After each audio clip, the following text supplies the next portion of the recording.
Lo primero, perdón, que quisiera es agradecerles que aceptaron la invitación para participar y bueno, un poco como les fui contando en las distintas comunicaciones que tuvimos, la idea es que hagan una exposición de sus trabajos en un tiempo que estimamos de 10 minutos. Hay dos expositoras que no van a participar, con lo cual esos 10 minutos podemos estirarlo a 11 o 12 minutos más, lo aviso para eh, porque no es que a los 10 minutos tiranamente se va a cortar, pero sí les pido por respeto al resto de los compañeros y compañeras que no se excedan.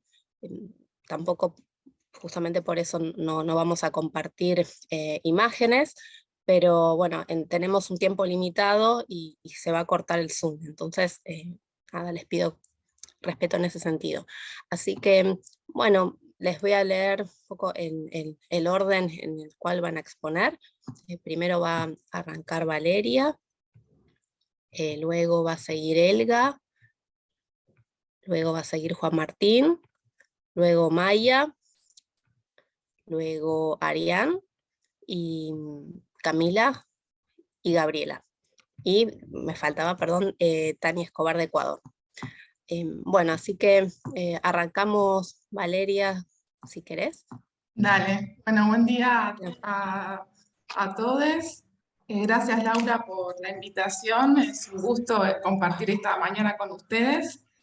Y hoy les quiero compartir la ponencia que la titulé Estrategias Productivas desde el Sur Global, reflexiones sobre los procesos de evaluación de la producción artesanal indígena en su interacción con el diseño de indumentaria en Argentina. Esta ponencia tiene el objetivo de abordar la interacción entre artesanas indígenas y diseñadoras de indumentaria en nuestro país en el periodo 2013-2019, en tanto motor de experiencias productivas en clave estética-ética generadas desde el sur global. En este sentido, me propuse visibilizar las tensiones y negociaciones implicadas en el proceso de evaluación de las artesanías indígenas en el mercado de los bienes simbólicos contemporáneos, que permiten comprender la producción simbólica en un plano relacional e histórico, identificando el estado de las relaciones de fuerza entre las instituciones y los agentes que estructuran este espacio productivo y el capital específico que se pone en juego. Para esto, recuperé parte de los hallazgos de mi tesis de doctorado basado en una metodología cualitativa en la que pude integrar los aportes de la etnosociología, la etnografía multilocal y la etnografía colaborativa en un trabajo de campo que incluyó distintas localidades de la provincia del Chaco y de la ciudad de Buenos Aires entre los años 2014 y 2019. En este marco me gustaría comentarles lo que fue la definición de mi contexto teórico, el cual formó parte de un proceso dinámico y situado en una constante interacción con mi material de campo. En este sentido propuse un abordaje heurístico de los aportes de Pierre Bourdieu de su sociología de la cultura y los productores, en diálogo con la sociología de las evaluaciones monetarias y elementos de la antropología ambiental, en la medida que me permitió indagar sobre los procesos de intermediación simbólica que contribuyeron de manera colectiva a la creciente valoración y legitimación de esta producción indígena en su interacción con el diseño de indumentaria en un mercado global motorizado por los valores de la sostenibilidad y el nuevo lujo.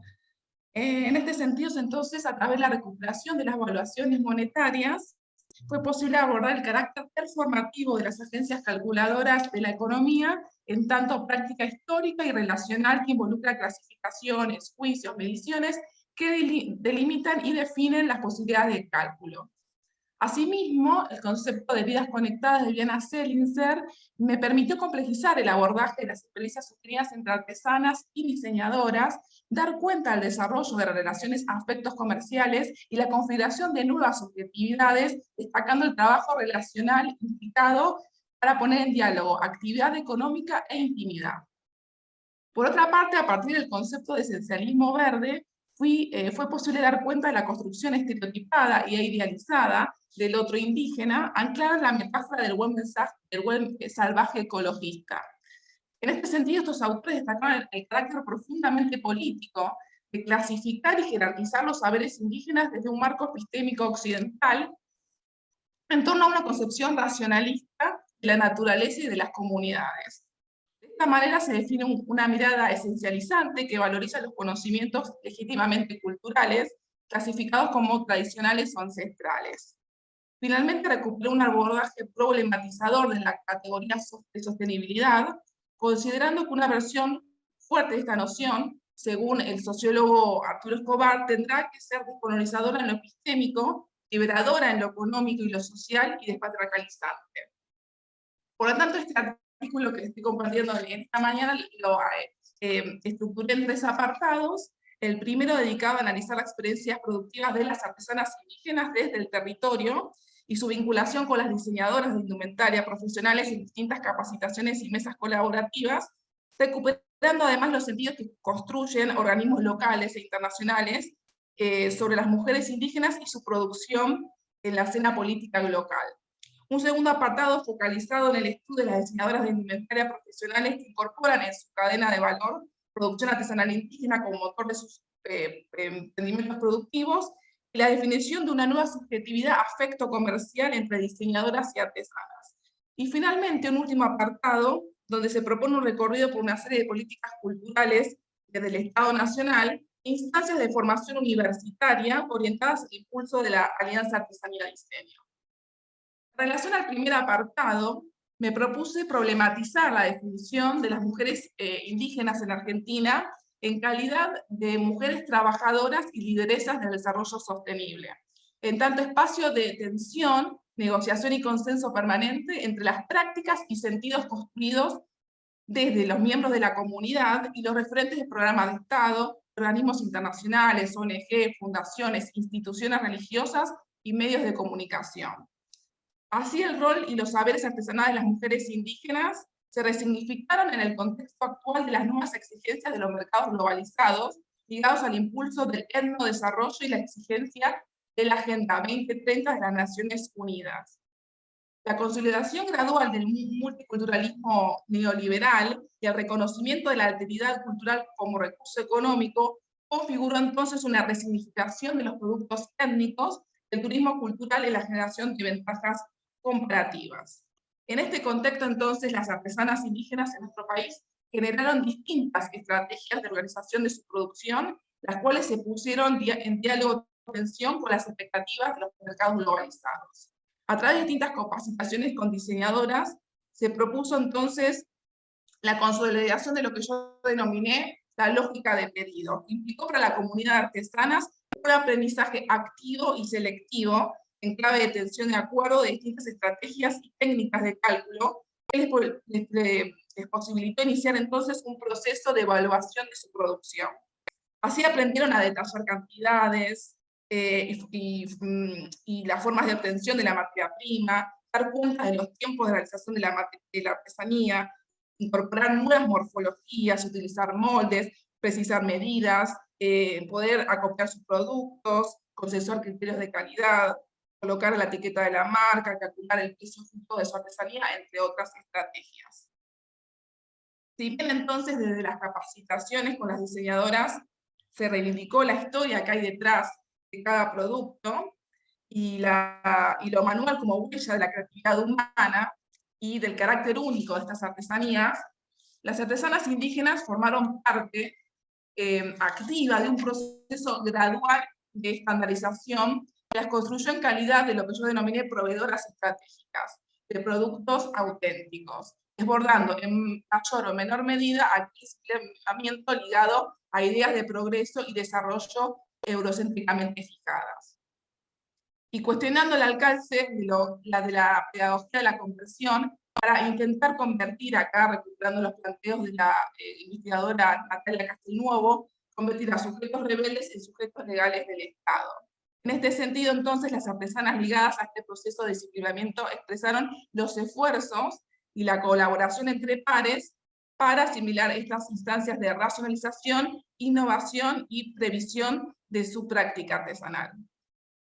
En relación entonces al segundo apartado vinculado a esta relación entre artesanas y diseñadoras, es importante entonces destacar el rol de estas profesionales del diseño de indumentaria, quienes este contacto con las artesanas, su entorno y sus formas de organización fue construida por estas profesionales como una experiencia iniciática, que propició la conexión con aquellas comunidades que aún se nutren de los ritmos de la naturaleza y son fuente genuina de una sabiduría ancestral.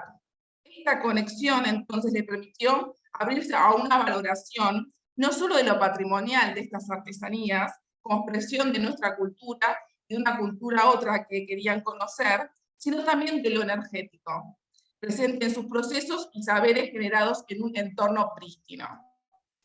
De hecho, el reconocimiento de esa energía como valor intangible les abrió la oportunidad de insuflar a sus emprendimientos de un propósito holístico, que le ligaba a la memoria emotiva familiar de la transmisión de saberes y oficios, con el disfrute, con el placer y la búsqueda personal de sentidos más profundos para su existencia. En algunas experiencias fue ligada a una crisis de índole existencial.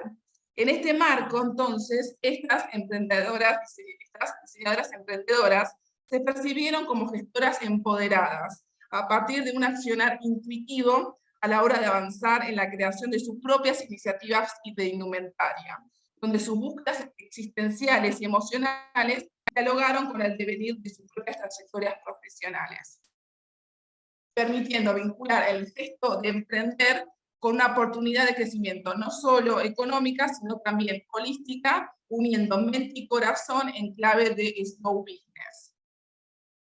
Y finalmente, en cuanto a la relación del Estado y la universidad, fue posible indagar, indagué lo que es la política del mercado de industrias creativas del Ministerio de Cultura de la Nación y distintas iniciativas desarrolladas por universidades nacionales, que fue a través de ese estudio fue posible dar cuenta de la construcción de la Alianza Artesanía-Diseño como un encuentro virtuoso capaz de insuflar a las industrias creativas locales y a los perfiles profesionales del diseño, de los valores de lo hecho a mano, de las características también de las fibras naturales autóctonas. En este punto, desde las universidades nacionales, se fueron definiendo distintas propuestas de formación ligadas al sector artesanal como una oportunidad de impulsar gradualmente perfiles profesionales asociados al binomio estética-ética. El desarrollo Valeria, de una ética... perdón, Sí. un minuto. Es lo último, estoy llegando, ahí está. Entonces, el desarrollo de una ética profesional inspirada en la colaboración, la empatía, la confianza, el respeto, el cuidado del medio ambiente y la valoración de lo nuestro, centró a la universidad como única usina del conocimiento para abrir las otras experiencias de aprendizaje vinculado a otros saberes. Por lo tanto, para ya concluir, este artículo intenta aportar un análisis sobre la evaluación de las artesanías indígenas en su interacción con el diseño de indumentaria en clave crítica, evidenciando la complejidad existente entre lógicas productivas, simbólicas y aspectos comerciales diferentes. Así entonces, trabajar con el encuentro entre sectores impulsó el estudio no solo de las asimetrías, contradicciones, conflictos y tensiones, sino también de las similitudes, negociaciones y acuerdos. Con eso concluyo la presentación. Gracias por el espacio. Bueno, muchas gracias, Valeria. Vamos a hacer las exposiciones y con el tiempo que nos quede hacemos una ronda de preguntas. Bueno, ahora vamos a escuchar a Elga Soto, que es diseñadora de indumentaria, y su trabajo se llama Aprender a vestir el cuerpo, tutoriales y género en TikTok. Te escuchamos. Hola, ¿cómo están todos y todas? Bueno, muchas gracias, Laura, por la invitación. Tengo una pequeña corrección, soy diseñadora textil, no indumentaria, pero bueno, no importa, le pasa a todo el mundo, es como... Perdón. El karma de nuestra profesión, así que está todo bien. Igual justo en este trabajo me estoy metiendo en terreno de indumentaria, no de textil, así que tiene sentido la equivocación. Pero bueno, este trabajo se inserta en lo que es mi trabajo de investigación de maestría, donde lo que trabajo son los videotutoriales textiles en redes sociales, un poco pensándolos primero desde las teorías de género postestructuralistas y también desde los estudios de diseño contemporáneos.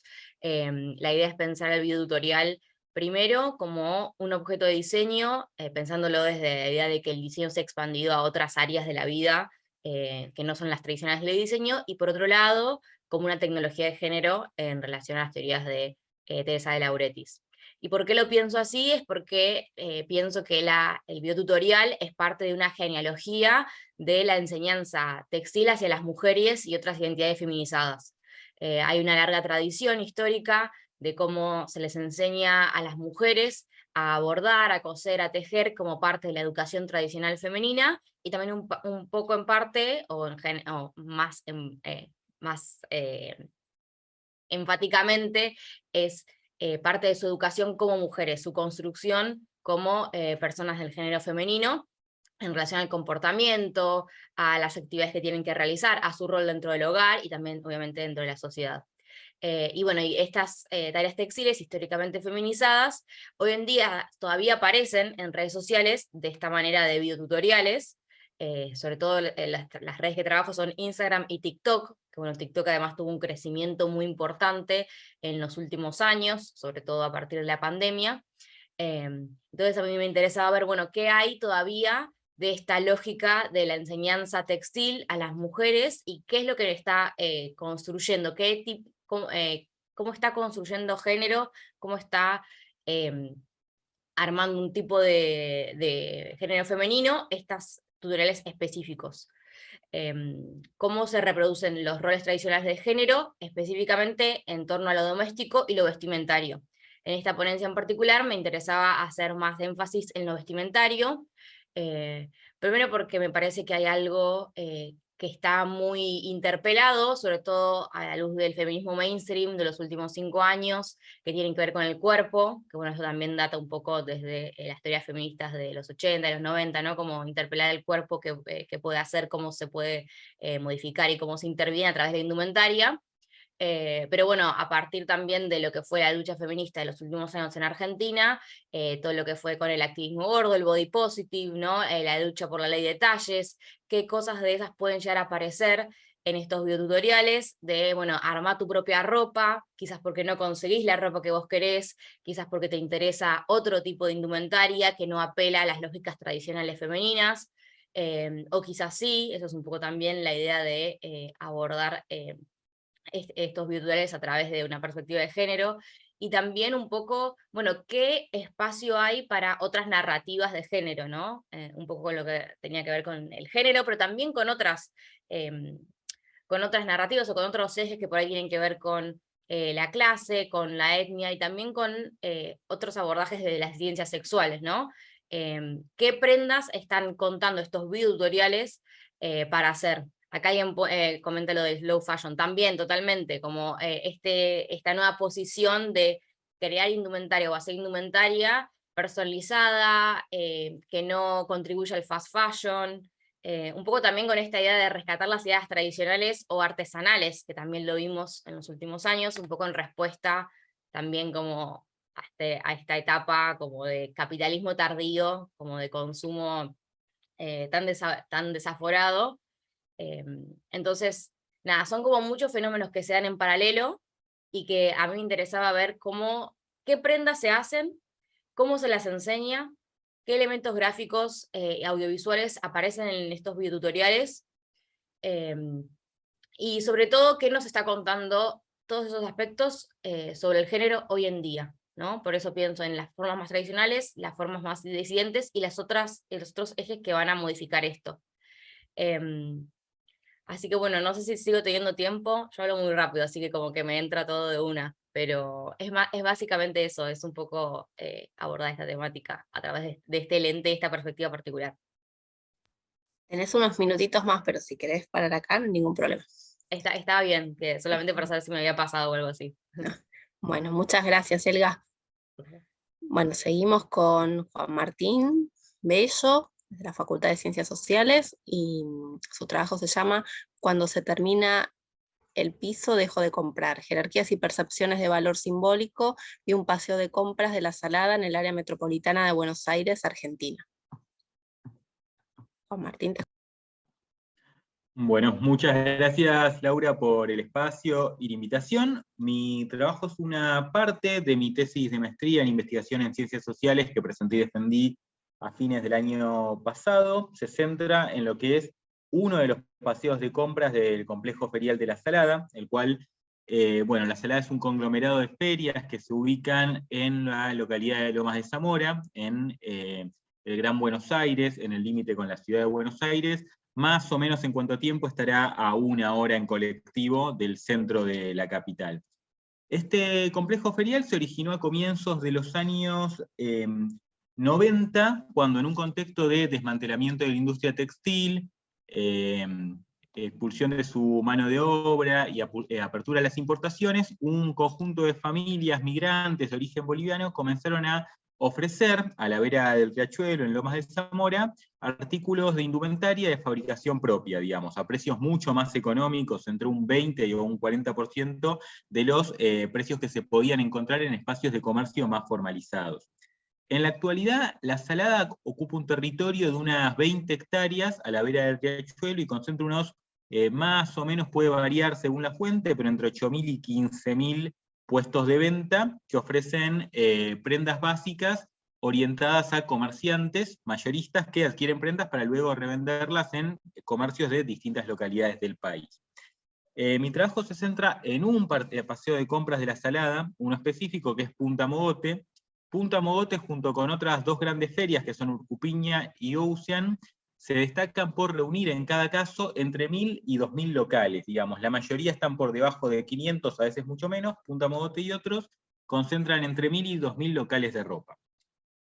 Además elegí a Punta Mogote porque se considera que este predio ejerce una representación política y mediática por sobre la totalidad del complejo. Esto se destaca en el trabajo que hizo Jorge Castillo hasta 2017 en la organización de intereses de feriantes, por un lado, y especialmente en lo que es la difusión de la feria en distintos medios de comunicación, en la prensa gráfica, en la televisión. Se crearon distintos medios para tratar de difundir las actividades de la feria, un canal en YouTube, en su momento una publicación propia y demás. Para el propio trabajo se recuperó la perspectiva de Pierre Bourdieu, autora a quien ya se nombró anteriormente, y la idea un poco es pensar al espacio geográfico de la feria como un campo, digamos, empleando el concepto de manera heurística, digamos, sin limitarnos a todas sus especificidades, pero sí que nos oriente a pensar las jerarquías, las distintas estrategias, las búsquedas de diferenciación también al interior de este paseo de compras. Como estrategia metodológica, se empleó una estrategia metodológica cualitativa, 3 técnicas en particular, que fueron la observación participante en el paseo de compras de Punta Mogote durante los días en que el predio funcionaba, entrevistas a feriantes en profundidad, y entrevistas más breves de no más de 10 preguntas a clientes que adquieren prendas en el paseo de compras. Para que nos hagamos más o menos una idea espacial, Punta Mogote es un paseo de compras que ocupa casi la totalidad de la manzana. Se puede encontrar algún que otro comercio aislado, pero más o menos ocupa el espacio de la manzana. Tiene 2 niveles, una planta baja y una planta alta. En el nivel de arriba, en la planta alta, hay un estacionamiento, un patio de comidas, y un sector en el que hay locales de calzado, principalmente, no exclusivamente, pero en su mayoría de locales de calzado. En la planta baja, en el primer nivel, se concentran los locales de indumentaria. Principalmente, más que nada, indumentaria básica. El primer nivel tiene una organización espacial bastante similar a lo que sería un supermercado, digamos, hay 9 pasillos con locales a ambos lados, uno va caminando y encuentra locales a la izquierda, locales a la derecha, que ocupan más o menos 2 metros por 2 metros, digamos, más o menos lo que son como si fueran stands, como si fueran puestos en la mayoría de los casos. En este espacio se pudieron diferenciar durante las visitas la existencia de un sector central y de varias zonas periféricas. Lo que más distingue al sector central, que se ubica en los pasillos 6 y 7, en una zona donde hay escaleras mecánicas, es justamente la presencia de estas escaleras mecánicas. Estas escaleras mecánicas tienen una función bastante destacada, que es comunicar al primer nivel con el segundo nivel. Recordemos que en el segundo nivel está el estacionamiento, por lo cual el público objetivo de La Salada y del paseo de compras de Punta Mogote, que es comerciantes mayoristas que provienen de las distintas provincias para comprar prendas en cantidad y revenderlas, suelen venir en combis, llegan desde el estacionamiento, acceden al primer nivel por estas escaleras mecánicas. Por lo tanto, los locales que se ubican cerca de las escaleras mecánicas tienen un acceso directo al gran caudal de clientes que son el objetivo de la feria. Las zonas más periféricas y alejadas pueden acceder, pero tienen un acceso mucho más mediado. Esa es la primera diferencia entre el sector central y las zonas periféricas, una diferencia de carácter funcional, pragmática. No obstante, además de esta primera diferencia más visible, desde lo que se puede observar y desde lo analítico, hay otra serie de niveles, de dimensiones en las que se pueden diferenciar el sector central y los sectores periféricos, diferencias de tipo material, estético, económico y simbólico. Desde un punto de vista material se puede observar que tanto los materiales del suelo, del techo, la calidad de la iluminación varían. Por ejemplo, en el sector central el techo se encuentra pintado, revocado, bueno, pintado de un color blanco. La iluminación es bastante más potente, es una luz de tubo, es bastante clara. El suelo está conformado por baldosas de mosaico granítico. En los sectores periféricos, que son varios, el techo no está tan cuidado, es mucho más gris, lo mismo el suelo, que es de un cemento llaneado, mucho más irregular, muy similar. La zona en general, las zonas más alejadas del sector central, son más similares a lo que sería una cochera, un estacionamiento. La iluminación son de unas lámparas que, para cómo está constituido el lugar, quizás la luz se vuelve un poco más tenue. Un autor, un periodista, Sebastián Acher, describía estas zonas periféricas, sin decir que eran las zonas periféricas, como una inmensa bóveda gris, digamos, muy similar a lo que sería un estacionamiento. Los locales también se diferencian en cada sector, encontrando siempre excepciones, ¿no? Pero a grandes rasgos, en el sector más central, los locales están constituidos de un material sólido, digamos, tienen paredes, tienen persianas que les permite ser cerrados cuando se va el fabricante, o puestero, o puestera. Además, en general, en los sectores más centrales, es más frecuente encontrar marcas propias, digamos, que podemos observar notando, bueno, que hay carteles o hay letras corpóreas en algunos casos, a veces carteles impresos que indican los nombres de las marcas con tipografías específicas. En los locales de las zonas más periféricas, yendo a los casos más extremos, ¿no? Se pueden encontrar locales que están constituidos por estructuras metálicas desplegables. Algunas feriantes los describieron como canastos o como parrillas, parecieran un poco rejas ensambladas. Cambia el tipo de mercadería.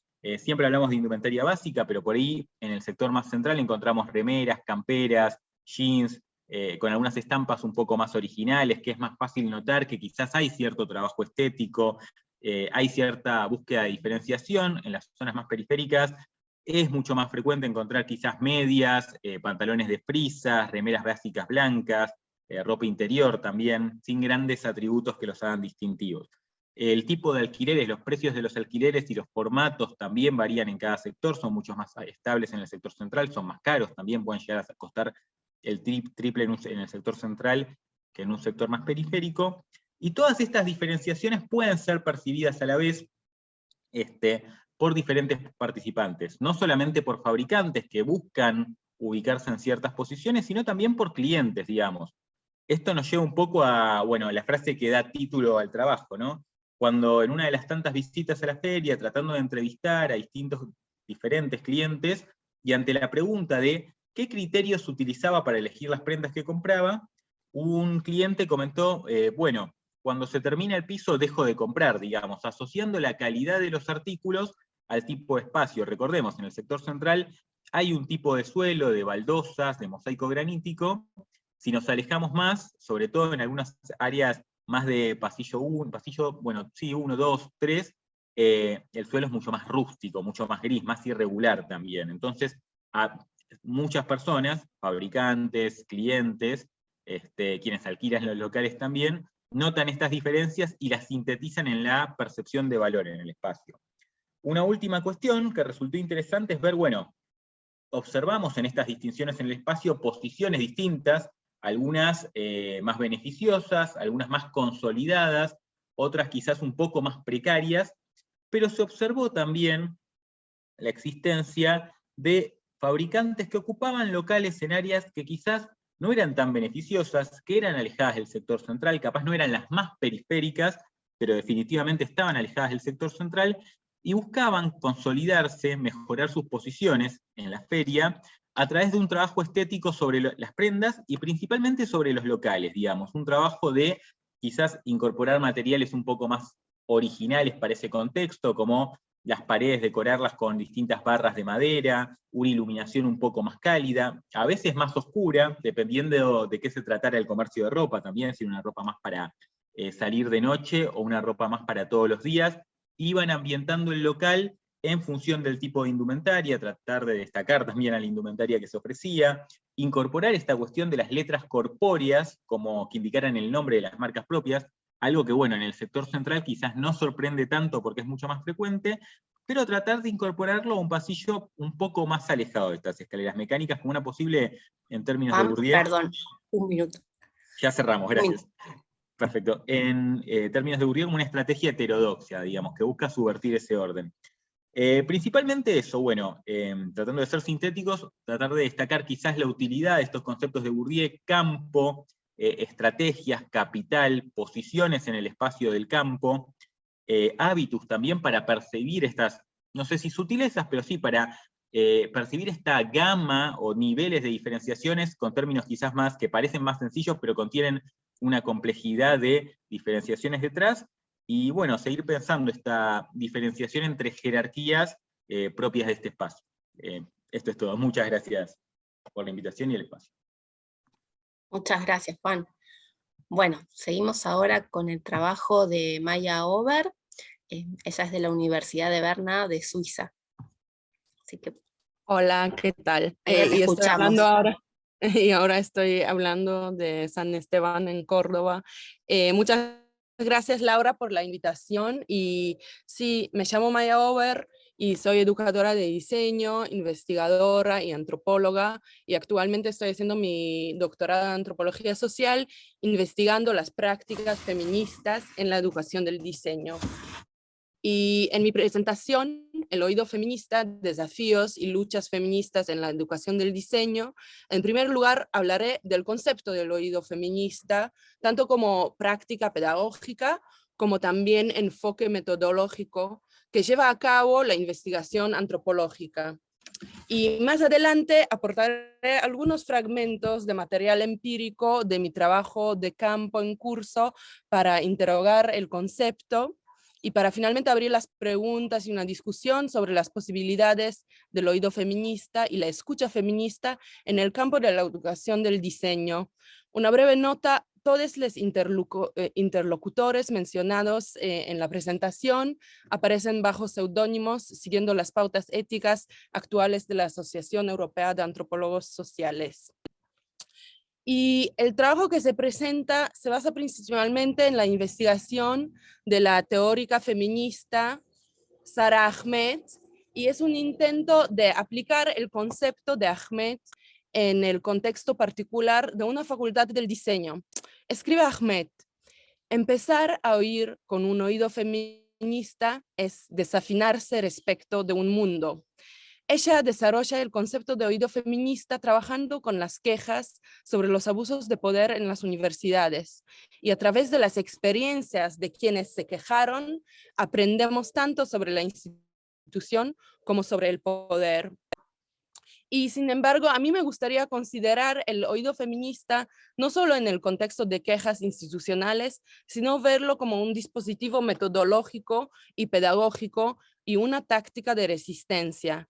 Escuchar con oído feminista es, dice Ahmed, oír a quien no se oye. Es ponerse en sintonía con los que no son escuchados y aprender sobre el poder epistémico y las violencias epistémicas, simbólicas y materiales dentro de las instituciones, dentro de las disciplinas, dentro de las aulas. Escribe Ahmed: aprendemos cómo solo se escuchan algunas ideas si se considera que provienen de las personas adecuadas. Lo adecuado puede ser lo blanco. Entonces, lo que no habitan las normas de la institución son los que suelen enfrentarse a los muros que se levantan en la academia. Y el oído feminista aquí reconoce que esos muros no son solo metafóricos, sino muy tangibles, ya que dejan pasar a ciertos cuerpos e inhiben a otros. Por lo tanto, el oído feminista no consiste en la mera escucha pasiva de quienes intentan transformar la universidad, sino en la activación de lo que hemos escuchando en lo que Sara Ahmed llama astilla, astilla, astilla, astillando los muros. Pero, ¿qué implica la escucha feminista como práctica de la vida cotidiana en una universidad? En la siguiente parte de la presentación traigo algunos retazos, viñetas etnográficas del material empírico de mi investigación en curso. Aquí el oído feminista se convierte también en un dispositivo metodológico para mí como antropóloga, activista y educadora de diseño que realiza un trabajo de campo etnográfico en la FADU, acá en la UBA en Buenos Aires. El oído feminista en mi posicionalidad significa centrarse en los estudiantes, en particular en aquellos que tratan de sobrevivir a las instituciones hostiles, escuchar a los que resisten, a los que nombran los problemas mientras luchan contra ellos. El oído feminista se convierte en un método de investigación, escuchando a los que resisten, a los que se empeñan en transformar la universidad, a los que intentan, citando a Audre Lorde, desmantelar la casa del amo. En 2015-2016, con la Ni Una Menos, explotó todo en la universidad. Dice Rosa, militante estudiantil y estudiante de diseño. Empezaron con el protocolo de acción contra la violencia de género y nosotras quisimos visibilizar el protocolo, llevarlo a los talleres, a las aulas, porque no se puede desconectar la práctica como nos están enseñando, de qué están enseñando. A veces hay materias que usan lenguaje inclusivo, hasta ahí va, pero no hay ningún impacto en lo que están enseñando y cómo. Siguen con el diseño apolítico, con el canon Europo masculino cis. Llevamos nuestras herramientas como diseñadoras y militantes e hicimos stenciles en los famosos bancos de la FADU, preguntando a los estudiantes si sabían que pueden denunciar la violencia de género en la FADU, dice ella. Entonces, en esa viñeta, las sillas y stenciles que marcaron las aulas dejan un registro feminista que funciona como testigo, pero también invita a hablar y a ser escuchadas. En la escalera, donde cuelgan carteles modernistas de arquitectos mayoritariamente blancos, de repente aparecen múltiples rostros, llenados de color, los marcos negros. Se escuchan voces que hablan con diferentes acentos de castellano, peruano, boliviano, salteño, colombiano, venezolano y otros. Las preguntas comienzan a aparecer en las paredes cuestionando la blanqueidad de la FADU y diciendo claramente basta al racismo estructural de la institución y al racismo cotidiano que viven las personas de color en la facultad. El proyecto incluye testimonios de violencia racial recogidos por el equipo de estudiantes de diseño que está detrás del proyecto. En ese curso, dice Vale, una de las estudiantes, se nos pidió que diseñáramos un mapping para esta escalera. No había ninguna orientación política o social en esta consigna dentro de la materia. Sin embargo, nosotras queremos hacer algo sobre nuestras experiencias, sobre cómo la FADU no es blanca, como la FADU también es marrona, me dice. Ella tuvo que escuchar, como dice, sus experiencias y las de otros dentro de estos muros. Gina es estudiante de diseño, militante en una agrupación estudiantil por FADU feminista inclusiva. Veo el diseño como una vocación social transformadora, dice. Tenemos que traer los valores del feminismo popular al diseño y a la FADU, escuchando a los barrios y viendo lo que está pasando en las calles, no solo aquí en la facultad. Porque en la FADU el discurso del diseño apolítico es muy fuerte, que no somos políticos, que somos neutrales. Para cambiar esta falsa neutralidad, Gina exige a la facultad implementación de perspectiva de género y feminista de manera transversal en todas las materias, que no solo quede como una materia optativa y al final de la carrera. Ya en diseño 1 dice, pasaron cosas de abuso. Entonces pensé, ok, si esto es solo el principio de la carrera, ¿qué me espera? Ella no está a gusto en la educación del diseño plagada del abuso mental o psicológico. Gina nombra los problemas. Hay mucho abuso en la facu, dice, no solo sexual. También hay una idea del sufrimiento que se institucionalizó. En la FADU no se duerme. Tenés que sufrir para ser diseñadora o arquitecta. Hay solo este camino para que está profundamente naturalizado, dice. Su pregunta, ¿qué me espera?, puede ser leída como una pregunta, demanda y esperanza a la vez. Estos brevísimos fragmentos de mi material empírico sirven como orientación para una exploración más profunda. ¿Cómo se ve la escucha feminista en los espacios jerárquicos de las cátedras? ¿Cómo la escucha feminista desafía la idea de la división entre la teoría, lo que se enseña, y la práctica, cómo se enseña? Por lo último, este concepto puede ayudarnos a comprender mejor los retos y las luchas que supone introducir los feminismos en la enseñanza del diseño, a quienes el diseño ha estado escuchando y a quienes no, dentro de los espacios contrarrevolucionarios de las universidades. Muchas gracias. Gracias a vos, Maya, y excelente tu español, y valoramos mucho tu esfuerzo en la exposición. Bueno, ahora seguimos con el trabajo de Ariane Siekowski.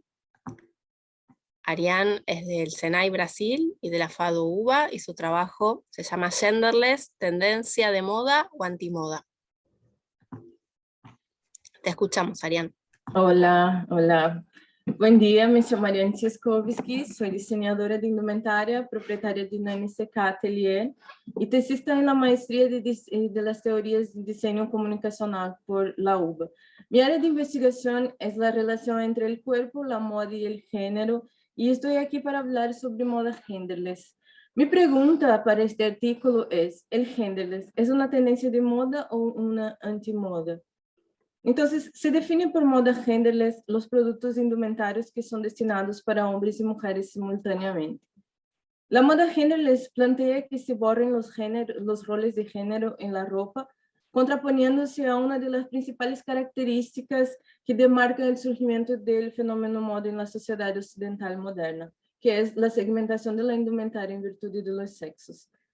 Lipovetsky y Salkin sostienen que la moda como un fenómeno social tuvo su inicio en los siglos XIV y XV, bajo una organización pautada por una matriz heterosexual que buscaba enfatizar de manera exacerbada las diferencias corporales entre hombres y mujeres. Para Godard, la moda se relaciona con el nacimiento de una nueva clase social, que sería la burguesía, que termina con la proeminencia de la aristocracia. Salkin defiende que la indumentaria es segmentada entre moda, no moda y antimoda, siendo la moda el cambio constante y permanente de la producción de prendas de fabricación masiva que son integradas por la alta costura y la confección seriada, entre otras sutiles diferencias que forman el sistema general de la indumentaria.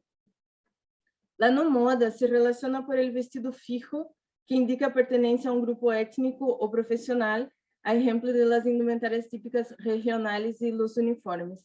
Y la antimoda refiere-se al vestido usado como protesta y que expresa un estilo de vida de oposición a los valores centrales de la sociedad, a ejemplo de la indumentaria hippie. La moda actúa como un dispositivo de reglamento social porque impone significados sobre los cuerpos. Zambrini sostiene que a partir de un recorrido por la historia de la moda y el vestir, se evidencia la relación entre la función social de la indumentaria y la sexualidad. Podemos comprender la moda como una herramienta responsable por segmentar a los cuerpos de acuerdo con los sexos. Pero más que construir identidades, la indumentaria segmenta y estandariza estos cuerpos mediante una heterosexualidad obligatoria. Para Zambrini, los patrones estéticos moldearon los cuerpos y la manera de percibirlos, pero irán mutando de acuerdo a las épocas y a los cambios sociohistóricos. Entonces, eso plantea que las subculturas utilizan la ropa, así como otros artefactos populares, para resaltar las diferencias de gusto y estilo de vida e identidad. Los jóvenes van a conformar la gran mayoría de estas subculturas que toman la ropa, los peinados y los complementos como signos de distinción. En este contexto, los movimientos sociales asumen el papel de protagonismo en cuanto difusores de las nuevas subculturas y de los estilos de vida. Los individuos inconformados con las normas se organizan en movimientos sociales para pleitear por nuevas realidades y pelear contra las discrepancias sociales, y así surgen los movimientos de contracultura. La historiadora Andrea Imaginario defiende que todo aquello que desafía la cultura dominante es contracultural. Entonces, con eso podemos incluir en la lista de movimientos contraculturales los derechos civiles en los Estados Unidos, el movimiento por la libertad de expresión, los feminismos, el ambientalismo, la liberación gay. Y a ellos se suman también los grupos que se rebelaron contra el orden dominante, como los hips y los punks. Los jóvenes que integraron estos movimientos de oposición a los valores morales y estéticos de la sociedad promovieron revoluciones en las formas de vestir. La mercantilización de los símbolos contraculturales demuestra que las estéticas contraculturales empiezan a ser utilizadas por las industrias de consumo como tendencias a explorar. Entonces, la moda se apropia de las corrientes culturales y contraculturales para plantear nuevos productos.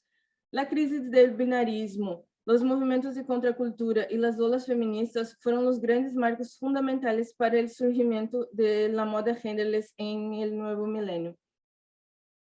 Tales modificaciones culturales y sociales posibilitaron la evolución del comportamiento humano, principalmente entre el público más joven, que disfruta de la libertad de vestir a lo que quiera independiente de su género. Entonces, el género surge como una propuesta estética que se contrapone a los mandatos de la moda. De acuerdo con la teoría propuesta por Salkin, podemos ubicar el género entonces como una antimoda porque representa la transgresión del status quo de la moda, que tuvo su inicio pautado por una matriz heterosexual que buscaba la diferenciación entre las vestimentas de hombres y mujeres. Sin embargo, podemos percibir que la moda genderless es una antimoda que se volvió una tendencia, ya que la moda se utiliza de las estéticas contraculturales y de las antimodas para lanzar nuevas tendencias de consumo y crear nuevos productos que atiendan a estas demandas sociales. Para concluir, podemos afirmar entonces que el genderless es una antimoda, pero que se volvió una fuerte tendencia de consumo por todo el mundo. Y es esto. Les agradezco mucho la oportunidad, el espacio, que tengan todos un buen día.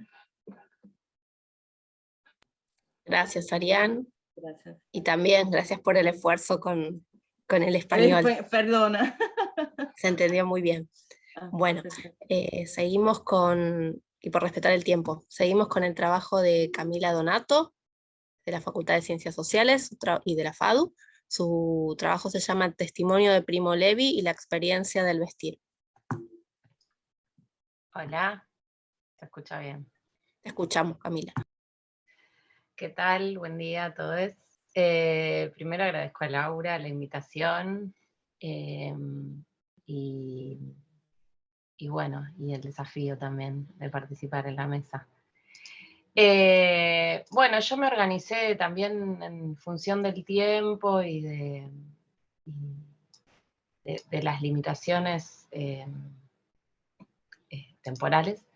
Un poco contextualizarles, porque también estuve leyendo los distintos trabajos que están en la mesa, entonces también, como es costumbre con mi trabajo, entro un poco a desentonar las investigaciones. Yo tengo un proyecto en curso que todavía está, digamos, en una etapa exploratoria, en donde me pregunto sobre qué relación tienen los cuerpos detenidos desaparecidos en la Argentina con el vestir en situación de cautiverio, y un poco esa es como la pregunta más general, porque después a través del comienzo de la investigación, de testimonios y relevamientos, empiezan a aparecer distintos vínculos con la indumentaria, ya sea con esos cuerpos, o ya sea entre los cuerpos, o ya sea entre detenidos y captores.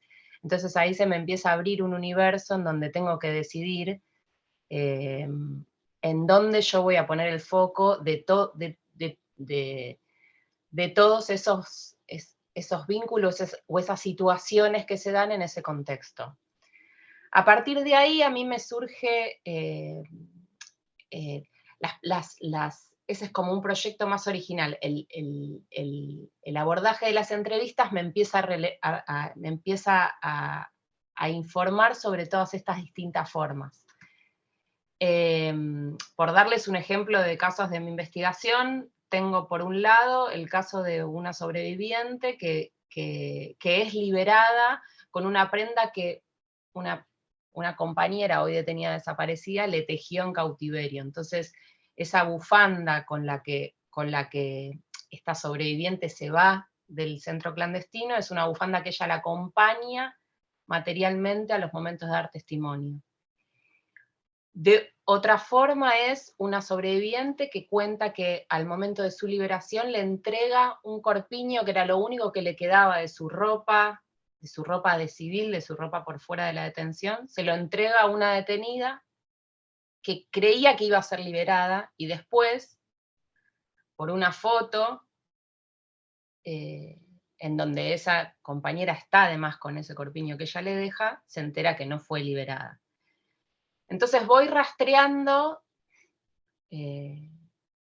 todos estos testimonios, y empieza a aparecer también la figura del testimonio, la figura del sobreviviente y esa necesidad por dar testimonio, y empieza a aparecer en mi investigación, en el recorrido de mi investigación, la figura de Primo Levi, que es el testimonio por excelencia, digamos, es como el testimonio ejemplar, o para algunos autores lo es, de la experiencia concentracionaria. Es un sobreviviente de uno de los campos de concentración del nazismo, asociado a la estructura de Auschwitz.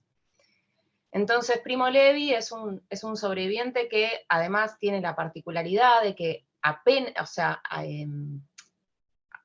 digamos, al poco tiempo de su liberación ya empieza el ejercicio de la escritura para dar testimonio. Él mismo lo dice, de hecho, lo dice en el primer libro de esta trilogía, que es Si esto es un hombre, pero después lo retoma de manera más explícita en el tercer tomo, que es Los hundidos y los salvados, que él empieza a escribir antes incluso, porque él al final de su detención tiene un momento de poder, de ser incluido en grupos especiales por su profesión de químico, en donde tiene acceso a papeles, en donde comienza ese trabajo de escritura que él considera,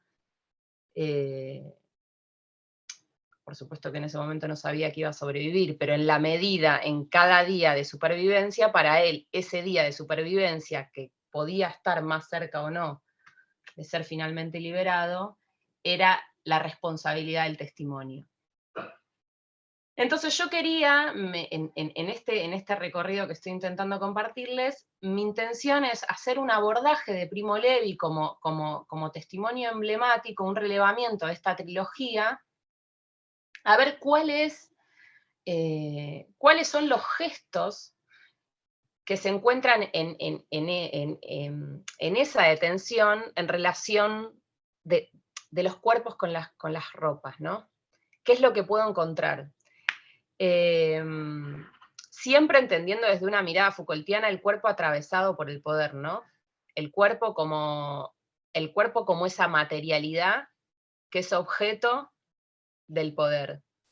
En un trabajo, me voy a autocitar, en un trabajo publicado hace unos años, entendíamos al cuerpo en una doble dimensión, como una superficie atravesada por el poder, sobre el que, en el caso de mi investigación, marco, la última dictadura despliega técnicas de disciplinamiento y de normalización, pero a la vez ese cuerpo detenido, en centros clandestinos en Argentina, en campos de concentración nazis, y en otras situaciones, es el medio a través del cual estos detenidos pueden desplegar ciertas estrategias de resistencia y supervivencia. Entonces, en este trabajo exploratorio, en este caso sobre el testimonio de Primo Levi, materializado en esta trilogía, él tiene otros libros en donde también él retoma, porque él mismo lo dice, se vuelve un ejercicio permanente el de dar testimonio, el de volver sobre esa experiencia. A partir de esta trilogía yo pude identificar, y es también un primer intento que puede ser, como siempre, continuamente revisado, corregido, ampliado, y hice como una organización en tres modalidades, en tres formas que adquiere el vestido. Entonces, en primera instancia, el vestido aparece en una forma de uniforme. Ese vestido a rayas, que bueno, supongo que muchos de los que están habrán visto en las películas, En el caso de los campos vinculados con Auschwitz, que no se repite en otros casos también, como en el caso de Semprún, que es otro testimonio que está en las antípodas de Levi, porque escribe 50 años después de ser liberado. Es un uniforme que tiene una característica que lo que hace es pasar los cuerpos de su ropa de civil al desnudo, a la higienización y al uniforme que tiene una insignia, y esa insignia lo que hace es caracterizar y definir a qué categoría de detenido corresponde. Levi en las primeras páginas dice, y finalmente entendimos cuál era el código de los distintos detenidos en los centros. Y eso está representado en esos uniformes. En el mismo sentido, ese uniforme que brinda una identidad, al mismo tiempo la está eliminando, porque está eliminando la identidad y la peculiaridad de la singularidad y la subjetividad de la identidad del mundo libre, como le llama él, ¿no? La otra característica que empieza a adquirir es el vestido mercancía. Levi describe un sector, el sector de la bolsa que le llaman, el sector del intercambio de bienes para la subsistencia, porque una de las revelaciones, digamos, que él tiene en su detención es una de las maneras de sobrevivir es no adecuarse o no limitarse a lo que el campo brinda, ni al vestido, ni al alimento. Entonces siempre hay que estar buscándose de más alimento, más vestido, intercambio. Y cada bien y cada prenda es un bien de intercambio, es un bien a partir del cual se puede obtener un pedazo más de pan. Entonces ahí también el vestido, al que se puede tener acceso, se vuelve una mercancía y un bien de intercambio. Y en este sentido se vuelve a la vez una materialidad para la subsistencia. El tercer aspecto que le encuentro al vestido, y esto es algo de lo que a mí más me sorprendió también en este relevamiento, por ahí van a decir que paradójico, porque el primer ejemplo que diste del caso argentino es ese, pero bueno, en el caso me sorprendió. Él tiene en su casa de Turín, bueno, tenía porque falleció, pero dice, en un momento del testimonio dice, la manta que me cubría que hoy tengo en mi casa de Turín. Él se lleva, en el momento de la liberación, se lleva del campo una manta que consigue preservar y preserva en su casa de hombre libre. Entonces entiendo esto como una prenda memoria, como una prenda que consigue, como él, subsistir y ser testimonio de esa experiencia, ser un testimonio material. Entonces, a cada uno de estos aspectos yo le fui encontrando también esa doble caracterización. Por un lado, el uniforme que organiza, pero al mismo tiempo es un uniforme que lo que le permite a él es decodificar con quién puede hablar, con quién no, cuáles son los cargos, el tiempo que llevan detenidos.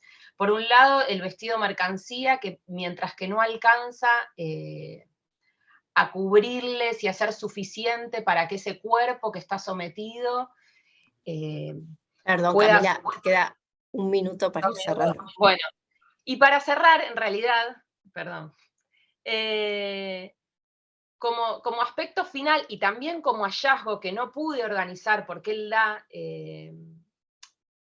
como en una caracterización, es uno de los detenidos que él conoce que su estrategia de supervivencia, porque él aparte aclara que la supervivencia es producto del azar y de la posibilidad de postergar la muerte, estrictamente, digamos, ninguna de estas cosas determinan que él sea un superviviente, pero sí él habla, en el caso de su Si esto es su nombre, y en el segundo tomo, que es La Tregua, que es todo el camino hacia su casa, dos casos de personas con las que él se vincula, que entienden en el vestido una característica singular de comunicación y de estrategia de supervivencia y de transmisión de dignidad. Y esos son los dos casos excepcionales que yo los tomo como puntapié para un próximo trabajo, porque entiendo que son una vinculación con el vestido entendido en el mundo libre, digamos, como usando los términos de él, y en lo que puede convertirse, tratar de sostener en la medida de lo posible esa situación en la vida del encierro. Bueno, era esta introducción exploratoria de mi trabajo y de mi relevamiento de Levi. Espero, bueno, y cierro. Buenísimo, bueno, muchas gracias, Camila. Gracias. Nos quedan 2 exposiciones y podemos hacer algunos comentarios. Bueno, ahora vamos a escuchar a Gabriela Guriotela, de la FADU, del Instituto Joaquín B. González y del Museo de Arte Moderno. Su trabajo se llama Moda, Arte y Diseño en el Museo Moderno. Te escuchamos, Gabi. Hola a todos, ¿cómo están? Yo voy a hacer un poco como hizo Olga, suelo hablar muy rápido, la gente que me conoce ya lo sabe, así que esto va a ser muy flash, así que le dejo también el lugar a la persona que falte.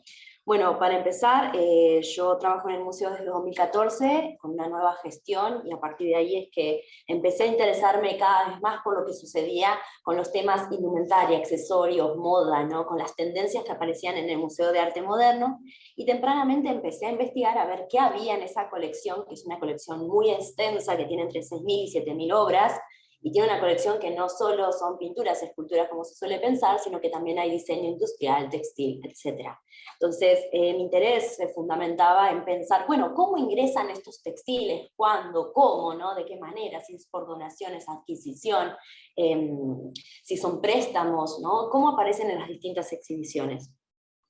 Entonces, en ese sentido, también pensar qué es lo que pasa con esos textiles. Hay talleres, hay cursos, hay intercambios que se relacionan con lo textil, y ahí pensar también las relaciones que se establecen entre, por supuesto, el arte contemporáneo, el diseño, la artesanía, un montón de cuestiones que también estoy viendo que se están trabajando en otras ponencias. En ese sentido, hice un raconto de las exhibiciones, las intervenciones que aparecen vinculadas al textil y la moda en el museo, que no voy a extenderme mucho tiempo y seguramente después se pueda leer en distintos escritos. Tenía una idea de mostrarles, soy de formación artes, así que siempre me gusta mostrar imágenes. Seguramente cuando tengamos más la parte de la escritura yo lo pueda extender más a esto. Y me interesaba pensar cómo el museo, en el momento de la donación de un artista que falleció en 2020, justo cuando estaba su exhibición, que es Sergio Delof, tiene que replantear cómo son las categorías que aparecen referidas al textil. Cómo de repente son series, es por pasarelas, aparece una sola pieza, hay un montón de cuestiones que tienen que ver con la catalogación intrínseca del museo que se pone en jaque, ¿no? Esto está siendo trabajado también por el Departamento de Patrimonio del Museo. Cristina Godoy y Victoria trabajan estos temas, y me interesaba también pensar qué pasa con lo efímero, qué pasa con las pasarelas, con los archivos, con estos cursos, con estas acciones que suceden en el museo y que no quedan tan registradas. Durante el aislamiento, otra de las cuestiones que surgió, me parecía súper interesante, es que todo un eje de un mes se basó en un eje que se llamó costuras, donde vinculó el museo con distintos registros que quedaban, que encontraron, de intervenciones vinculadas a la moda en el museo, ¿no? Entonces ahí de repente veo que cada vez se le está prestando más atención a estas temáticas, y que empiezan a ser un tema del cual también se empieza a escribir cada vez más, o de repente se visibiliza cada vez más estas cuestiones que tienen que ver con las investigaciones vinculadas a estas temáticas, ¿no? Además, otra situación que está sucediendo es que las últimas adquisiciones, que todavía no se están compartiendo tanto, pero que empiezan a aparecer cada vez más en el museo, tienen que ver también con esto de tomar o volver a presentar textiles en el museo, ¿no? En ese sentido, me detengo en la colección del museo porque tiene una historia bastante particular, una historia como súper interesante, Yo no sé si conocen el museo se funda en 1956 y tiene una fundación bastante extraña, se funda a partir de un decreto y durante mucho tiempo fue un museo que se llamó Fantasma porque no tenía una sede propia. Entonces esa colección que va haciendo su fundador, que es Rafael Esquirru, un crítico de arte, empieza a pasar por distintas sedes hasta llegar a la que tiene hoy en día, que es donde se encuentra la biblioteca, el espacio de conservación y restauración hace unos años, hace muy poquitos años, de hecho la biblioteca es de este año. Ahí es donde una antigua fábrica de cigarrillos se va a aunar toda la colección. Entonces de repente con esta colección que se encuentra toda junta y que está siendo catalogada y revisitada, me interesaba abordar específicamente e indagar cuáles son las categorías que se establecen, cuáles son los objetos textiles que aparecen, si hubo un deseo de colección de textil en su comienzo, digamos, si hubo un deseo de Rafael Esquirru por este tipo particular de prácticas, y por supuesto estudiar las acciones, las actividades, los cursos y talleres que también tienen que ver con esta impronta que muchas veces no queda en un espacio de conservación, pero que hace a las reflexiones vinculadas a este tipo particular de saber, ¿no?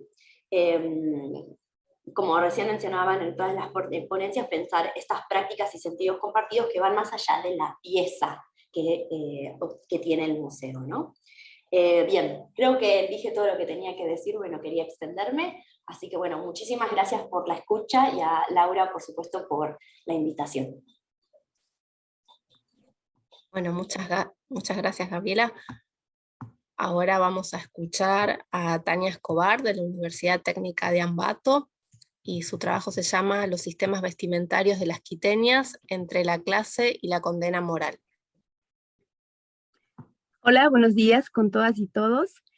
Soy Tania Escobar, estoy completamente contenta y honrada de poder compartir hoy la mesa con todos ustedes. Gracias a Laurita por esta invitación. Soy diseñadora de indumentaria y en este momento pues me encuentro cursando el doctorado en la Universidad de Palermo. El tema que voy a compartir con ustedes pues se denomina los sistemas vestimentarios de las mujeres quiteñas entre la clase y la condena moral. Me es preciso indicar que la presente comunicación es parte de mi tesis doctoral que tiene como objetivo analizar los objetos vestimentarios de arquetipos de mujeres criollas, mestizas e indígenas representados en las acuarelas costumbristas y la literatura de viajes de Quito entre 1840 y 1870. Se asienta en una investigación sobre el diseño de enfoque cualitativo basado en el análisis de la imagen. Como una primera instancia, me he permitido pues enfatizar cuál era el contexto por la cual se atravesaban estas sociedades. Y bueno, durante el siglo XIX, en un panorama político con tintes republicanos, el amor por la patria se reelaboró como un discurso cívico y moral. Este discurso de patriotismo decimonónico fue común en Latinoamérica y fue un discurso de virtud y de poder del Estado. A esto se sumaba la ideología fundamental del siglo, que fue el racionalismo, con tintes progresistas que operó en América desde dentro de la Iglesia Católica, enmarcado por la ortodoxia. Varios historiadores mantienen que el ambiente cultural a inicios del siglo XIX se rigió por los conceptos de progreso, ciencia y universalidad, y realmente esto también permeó a la construcción de la nación del Ecuador y Quito como su capital.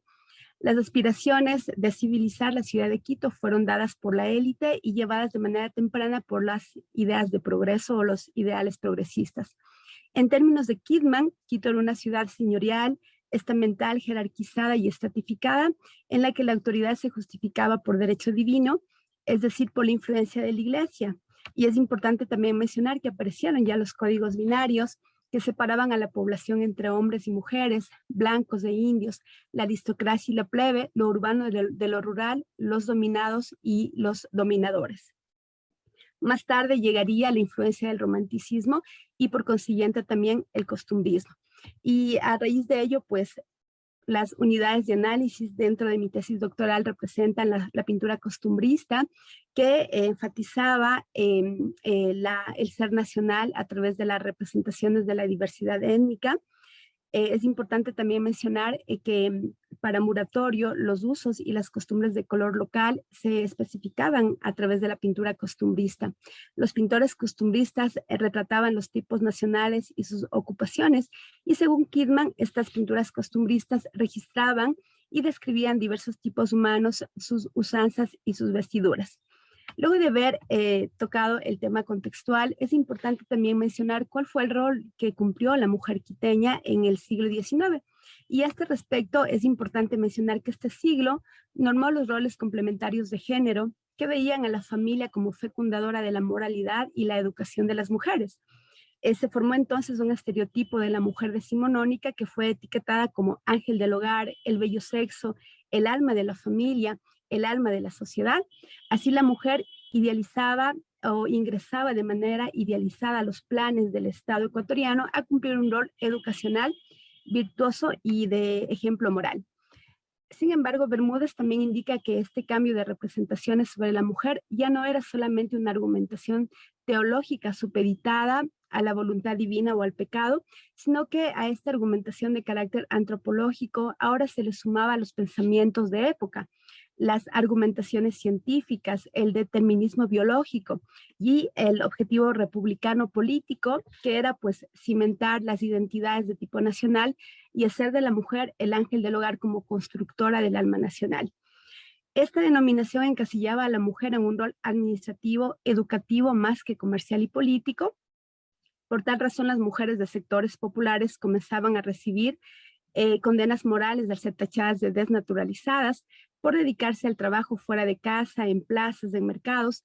La misma condena en su momento se da para las mujeres, inclusive de élite, en su caso por dedicarse a la vida social, al ocio y a descuidar de su casa, de sus hijos y de su marido, según lo explica Londoño. En base a ello también es importante mencionar cómo esto permeó en los sistemas vestimentarios de la mujer quiteña decimonónica. Y a este respecto me voy a permitir leer una cita de Chartón, uno de los viajeros que estuvieron en Quito entre 1840 y 1870. Y Chartón mencionaba que la población quiteña es un tema de estudio interesante, la nobleza de tipos, la variedad en el vestido, el buen gusto innato que aún en las clases inferiores preside en el corte de los trajes y en el arreglo de los colores. Las vestiduras llamaron la atención a Chartón. Y en el Quito decimonónico, la élite se esmeraba por integrar un modelo de distinción a través de la apariencia física. Según Cifuentes, la élite pretendía alcanzar la idea europeizada del progreso a través de la forma, con la arquitectura, con el arte, pero también con el vestido.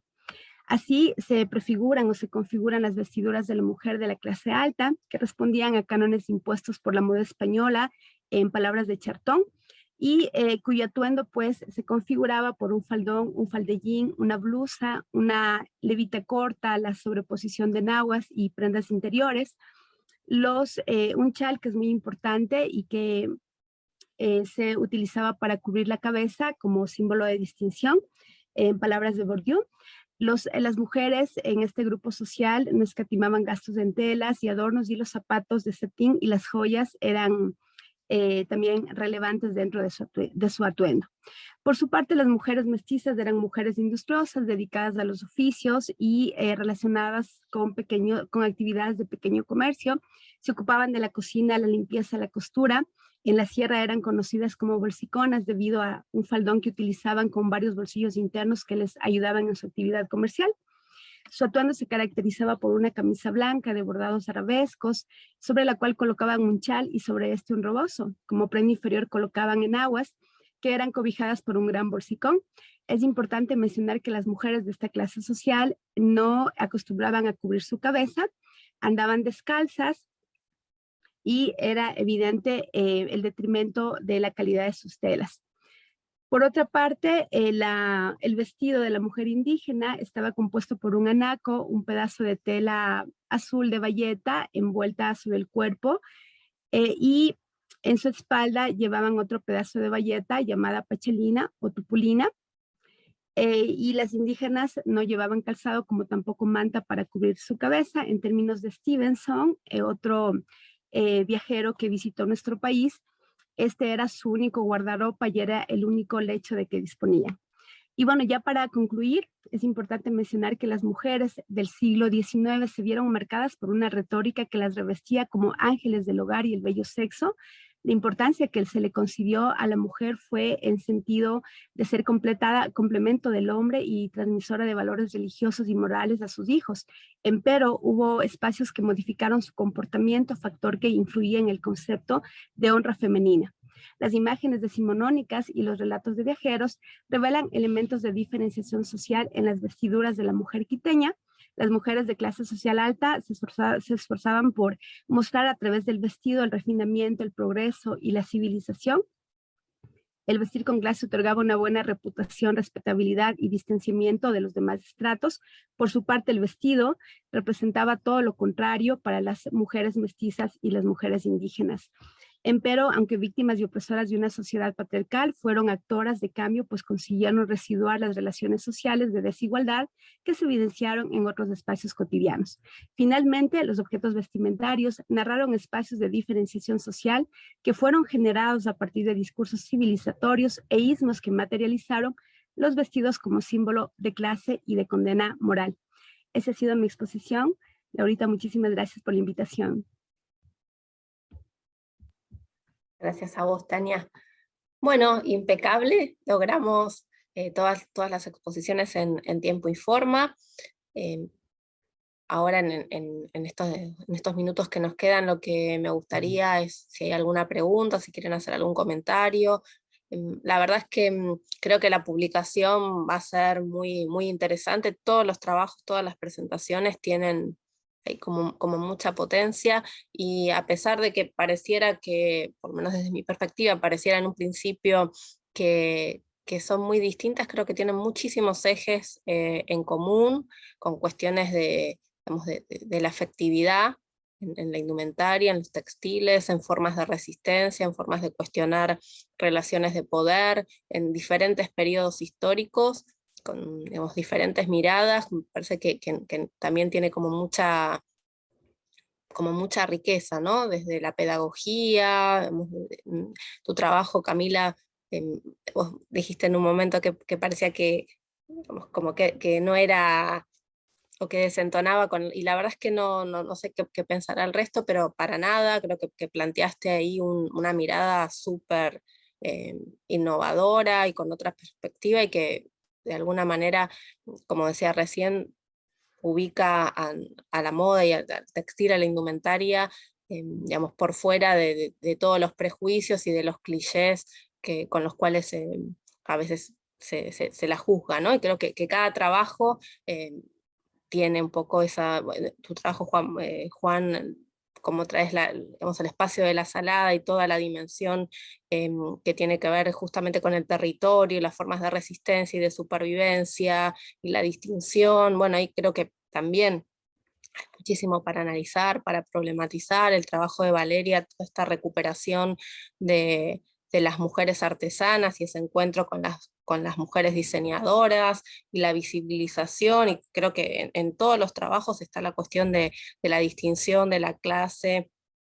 Bueno, y ahí el rol particular del diseño, tu trabajo, Maya, me encantó, ¿no? Como leer digamos, la FADU desde tu mirada y escuchar esos relatos. Creo que también en lo personal me resultó como muy emocionante.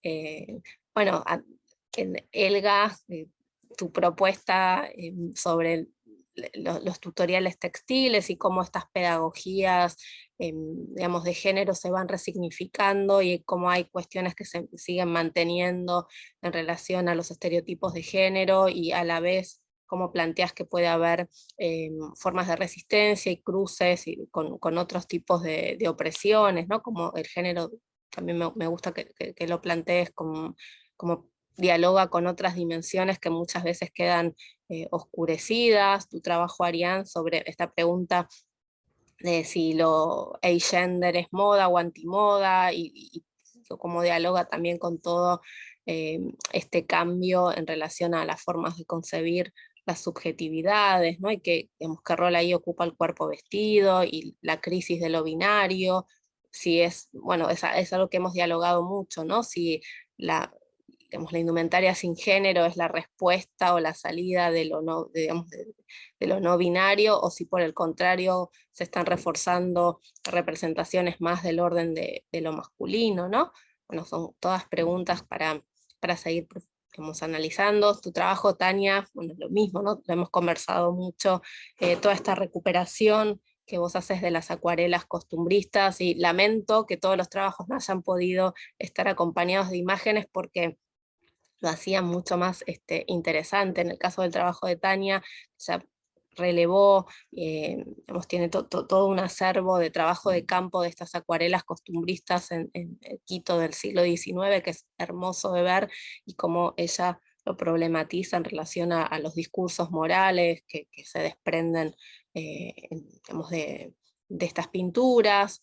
Bueno, y a ver, ¿quién me falta? Creo que más o menos comentar. Y Gaby, bueno, tu trabajo también, como muy interesante, como planteas, que es verdad, es algo que está sucediendo no, desde no hace mucho tiempo, ¿no? Pareciera como que los museos se están encontrando a la moda, ¿no? Y que eso también abre todo un debate que es histórico en relación al lugar de si la moda es arte, si la moda es diseño, qué lugar, incluso hasta digamos, problemas que se presentan en relación a la conservación de los textiles, ¿no? Si se puede igualar, como una indumentaria, un textil, con una pieza de arte más, ¿cómo podríamos decir, canónico de las artes mayores, ¿no? Toda esta discusión que vos también planteás, ¿no? Entre las artes mayores y menores y el lugar particular de los textiles.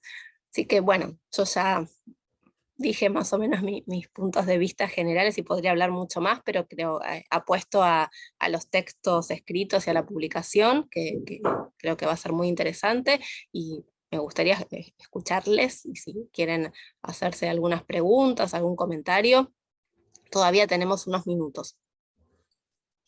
Tengo unos comentarios para hacer a distintas como reflexiones que me mencionaron y que me encantaron. Ay, sí, no son anotaciones acá. Bueno, en primer lugar, el trabajo de Elga, que me encantó, porque estoy un poco también pensando qué pasa con el Instagram y la virtualidad, con este slowly fashion, y cómo empiezan a aparecer también en TikTok y en Instagram como Instagramers, que son específicamente personas que se generan como personajes que repiensan el vestuario, ¿no? Con cosas que tenés en tu casa. Y yo ahora los estoy resiguiendo, digo, ¿cómo esto no lo descubrí? Siento que lo descubrí muy tarde, como también las figuras que te enseñan con lo que tenés en tu casa, y lo seguís como, no sé, como si siguieras a, no sé, otra figura, Dior, ¿no? Como, y eso me encantó, como las figuras, es más, como empiezo a tener los favoritos y pregunto a ver quiénes hay que seguir para tener cada impronta o estética, que me parece re divertido. Nada, después está bueno como los tips de a quién seguir.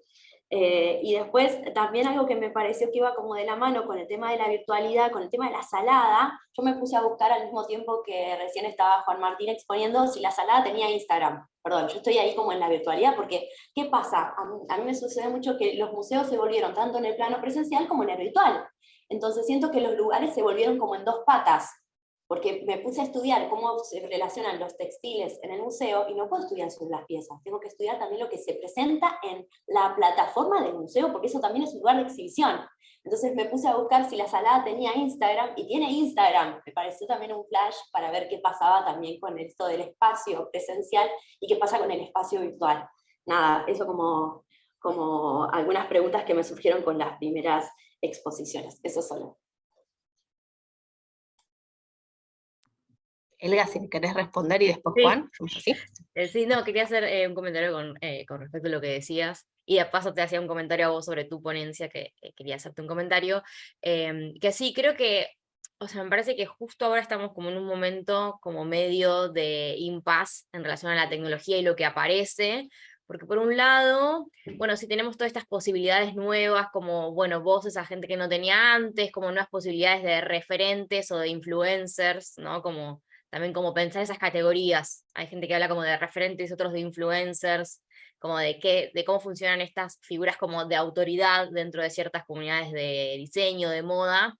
Pero también me parece que esto es algo que también lo retoman como otros académicos que toman cuestiones de género, ponerle en redes sociales, que TikTok también y Instagram también tienen esta cosa que como que lo que también aparece un poco como rebelde o como disruptivo, por cómo funcionan las plataformas que son tan rápidas, como que queda medio asimilado y absorbido enseguida, ¿no? Como que no hay mucho espacio para que un discurso que sea como o rebelde o disidente o disruptivo se desarrolle y que crezca en su potencia rebelde. Eso todavía no lo tengo como muy abordado personalmente o en mi trabajo, pero sí lo he visto por otros lados y, no sé, lo pienso como en relación quizás a la belleza, también a esto del slow fashion, ¿no? Que también que aparece, hay mucho greenwashing, ¿no? Como también hay mucho pinkwashing, hay mucho, no es mi especialidad la sustentabilidad, pero sé que existe. Creo que tiene ese doble filo las redes sociales.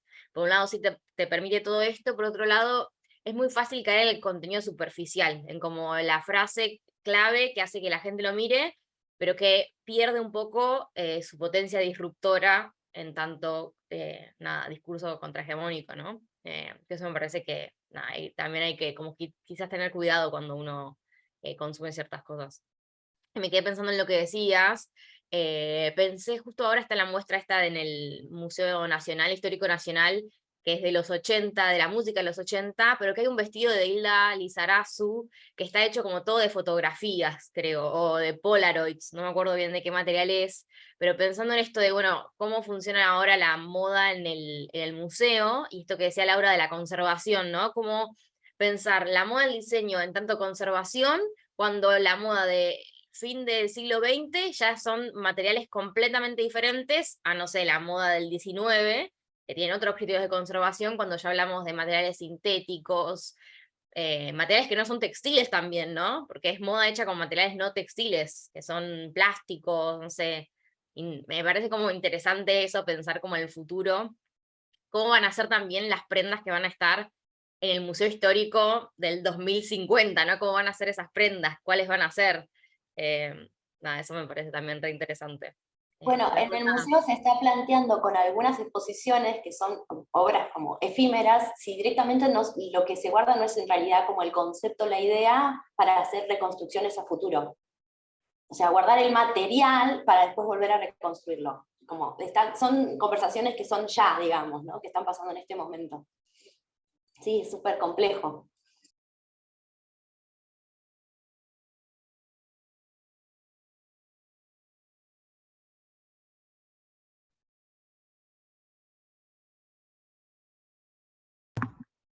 Juan, perdón, estaba muteada. ¿Querías vos hablar? Bueno, perfecto. Sí, un par de cosas. En este contexto, la verdad, muy enriquecedor el espacio y me gustaría mucho eventualmente ir leyendo los diferentes artículos. Tiene la ventaja de que uno puede volver a leer o ir y volver con más detenimiento también a voluntad propia, eso está bueno. Varias cosas. Con respecto a las redes sociales, que es algo muy interesante y debería también leer más sobre redes sociales en relación a la indumentaria, al diseño también, a distintos emprendimientos, porque quizás a veces yo capaz ahora en instancias actuales entre comillas lo descubro o noto la relevancia, no sé si es tan reciente, quizás es previo, lo desconozco. Con respecto a la salada, sí, algo que es importante tener en cuenta de la salada, decir la salada es casi a nivel concepto, quizás a nivel término, como decir el 11, digamos, sí. Es un espacio geográfico determinado, pero no es un espacio tan centralizado como parece. ¿Sí? Hay figuras que se destacan por sobre otras, hay espacios internos que son mucho más grandes que otros, pero son un conjunto de ferias, como el 11 puede tener un montón de galerías y locales. Quizás la Salada no tiene tantos locales autónomos, casi todo lo que está es parte de una galería o de un paseo de compras. Tiene redes sociales, ya, bueno, cuando yo por lo menos empecé a usar más Instagram, que me incorporé un poco tarde, digamos, poco antes de la pandemia, no hice tanto seguimiento de los predios de la Salada, si bien sé que por lo menos Punta Mogote y Urcupiña tienen sus redes sociales, en Facebook los seguía, en Instagram entiendo que también tienen. Es interesante pensar las redes sociales, Instagram en particular actualmente. Lo usé un poco más para seguir distintas marcas. Sí, las distintas marcas que están dentro de estos paseos de compras tienen sus cuentas en redes sociales. Facebook e Instagram difunden muchas cosas por ahí. En la pandemia fueron fundamentales, digamos, algo que en mi tesis maestría lo detallo, digamos que es como que, bueno, hubo que entregar y siguieron pasando cosas, entonces, o hubo que escribir y siguieron pasando cosas, entonces no se pudo incorporar todo, pero si bien eran cuestiones que ya existían, con la pandemia fueron vitales, digamos, empezar a ver a los mismos fabricantes haciendo anuncios en historias de Instagram, por ejemplo, es un tema para seguir profundizando. Actualmente estoy centrándome más en lo que es la zona comercial de Flores, también conocida como Avellaneda, que es un espacio, tiene características propias, como si fuera un diagrama de Venn, tiene una parte que se intersecta, tiene algunas cuestiones en común, tiene una zona dentro de Flores que es más común, la calle Bogotá, que es más frecuente, no se limita, pero es quienes participaron primero en la salada suelen tener locales en ciertas partes de Flores, no en cualquier calle. Bogotá quizás un poco menos en Bacacá y en Venancio Flores, hablando como de calles, pero es interesante pensar las redes sociales también en relación a este espacio, como a veces la difusión en redes sociales, sin hacer estallar los espacios, cuestiona un poco la importancia de tener un local en un lugar o en otro, porque igual te seguís difundiendo. Capaz encontrás un local en un sector más alejado, pero por un buen trabajo en redes sociales, ganás una visibilidad que antes no era tan fácil de tener. Eso con respecto a la consulta de Gabriela. Después quizás como comentarios, nada, muy interesantes los distintos trabajos. Me parece interesante ver esta cuestión de los diálogos entre los espacios más considerados como de moda o de diseño o de indumentaria o más consagrados en algún punto, y otros espacios que en una primera instancia quizás no parecieran tener esos atributos, y es interesante ver cómo se establecen esos diálogos. A veces quizás me surge una pregunta quizás más propia, pero que intento trabajar con eso en algunos estudios más vigentes o en algunas investigaciones actuales, de si es posible quizás desde ciertos espacios más reconocidos o con cierta autonomía en lo que es el diseño, la indumentaria, quizás consagrar otros espacios o consagrar ciertos objetos que en una primera instancia quizás no fueron considerados como objetos de diseño. Yo lo pienso muy desde personas que entrevisté y me quedó esa duda que me parece interesante seguir abordándola. Y quizás viendo algunos trabajos recordé eso. Quizás otra cosa, también el rol, también destacando un poco el trabajo de Elga, me parece interesante también esta cuestión de las Instagramers o TikTokers, y ver cómo se difunden, cómo hay distintos agentes, además de marcas. Recuerdo que, bueno, ya en el contexto actual, trabajando sobre Flores, pude entrevistar a 2 diseñadoras que no las conocí por intermediarios ni por contacto propio. Mejor dicho, hubo intermediarios, pero quienes me dijeron, podés entrevistar a esta persona, no las conocían, digamos. Eran conocidas en círculos muy reducidos por su actividad en las redes sociales, digamos. Eso me parece interesante, cómo se van generando incluso agentes que son reconocidos en círculos muy reducidos, pero que en esos círculos tienen cierta influencia y cierto lugar de testimonio, quizás, no sé cómo decirlo, cierto discurso que tiene cierta validez, pero principalmente eso. Gracias por el espacio y muy interesantes ver los diferentes trabajos. Bueno, gracias, Juan. ¿Alguien más quiere hacer alguna pregunta, comentario? Laura, yo quisiera también muy agradecida de formar parte de este coloquio y conocer un poco las investigaciones después de la pandemia, volver a escucharnos. Y especialmente con Maya, esta idea de, ella planteaba de una universidad marrona, esta FADU que se piensa a repensar, y también haciendo un linkeo con mi propio trabajo y el avance de muchas materias que tienen que ver con la colaboración con artesanos y artesanas, ¿no? Esta idea también de esta escucha feminista, de alguna manera podríamos pensar que cambios se trae en la currícula de las carreras de la FADU, y pensar que esta universidad marrona empieza también a traer o a incorporar en un sentido epistemológico y ontológico a otros actores dentro de la universidad. Por ahí si podrías charlar un poco de esto, que me pareció súper interesante escuchar a las diseñadoras hablando de esta identidad marrona de la FADU. Hola, muchas gracias por esta pregunta. La verdad, eso fue un proyecto de estudiantes, entonces pienso que como pasa mucho que los estudiantes están llevando las agendas a la universidad, ¿no? Que son los más progresistas y están trayendo las cosas que les preocupan, y en ese proyecto particular también estaba basado en las biografías y trayectorias personales de este grupo que hizo ese proyecto, ¿no? Porque la consigna del curso era hacer un mapping en una escalera tal cual, como una consigna del diseño gráfico, un mapping que es una proyección en este espacio de la FADU y que tenga una relación con la FADU, pero no había como dentro de la consigna misma, no había no había algo más político o social, eso vino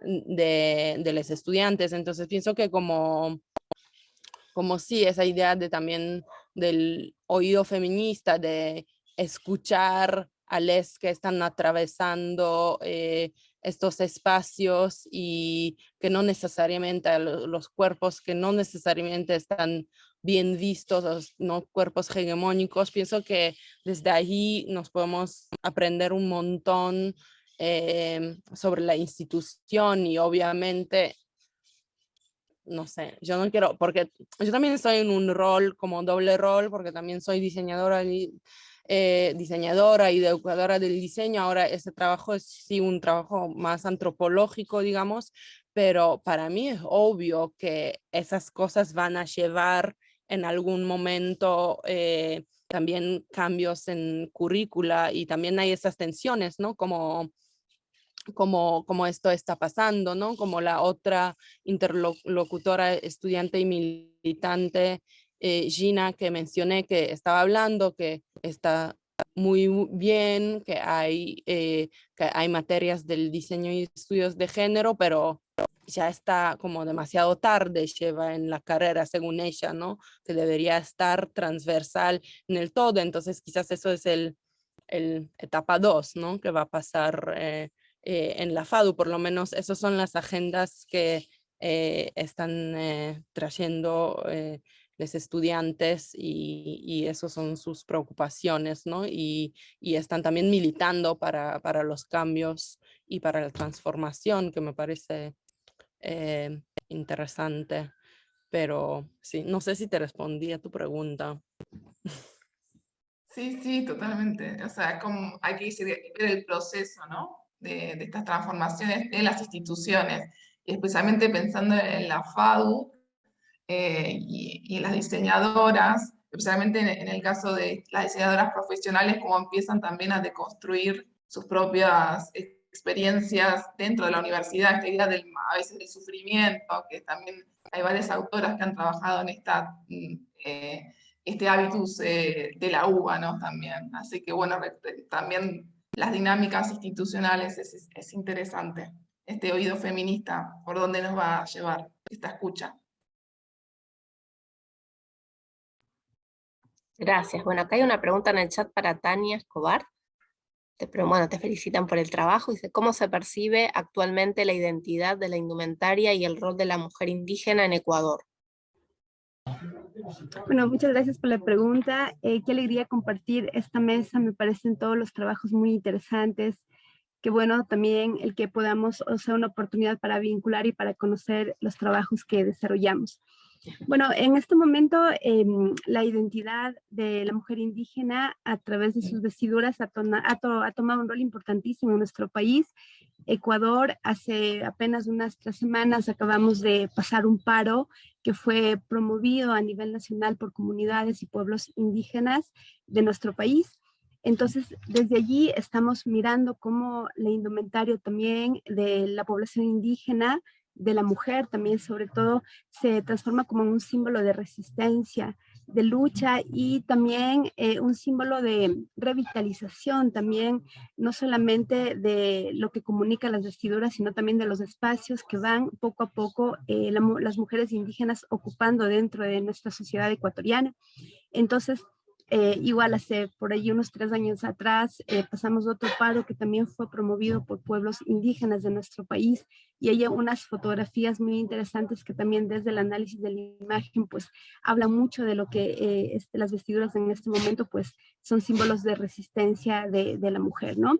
Es importante también mencionar cómo en los últimos años las mujeres indígenas han ocupado puestos, han sido mujeres que han estado en campos de empoderamiento a través de ocupar puestos políticos, puestos también gubernamentales, y que de hecho pues eso también va haciendo que se visibilicen. Entonces es importante también lo que nos va comunicando el vestido dentro de este marco también contemporáneo.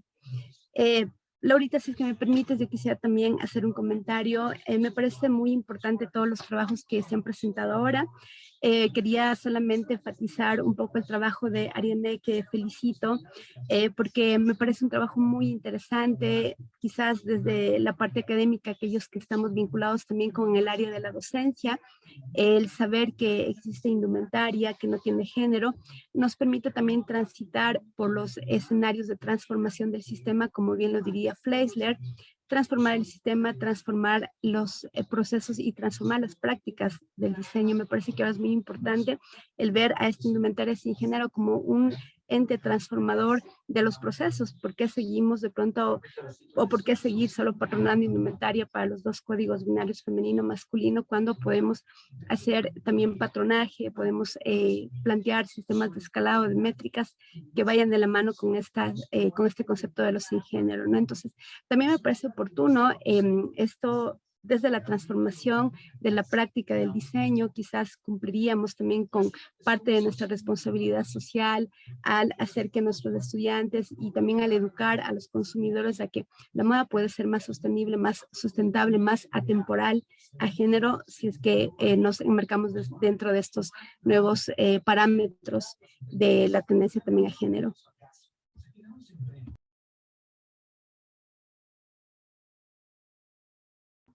Muchas gracias, Tania. No sé si Ariane, ¿querés responder algo? Sí, muchas gracias, Tania, por las observaciones.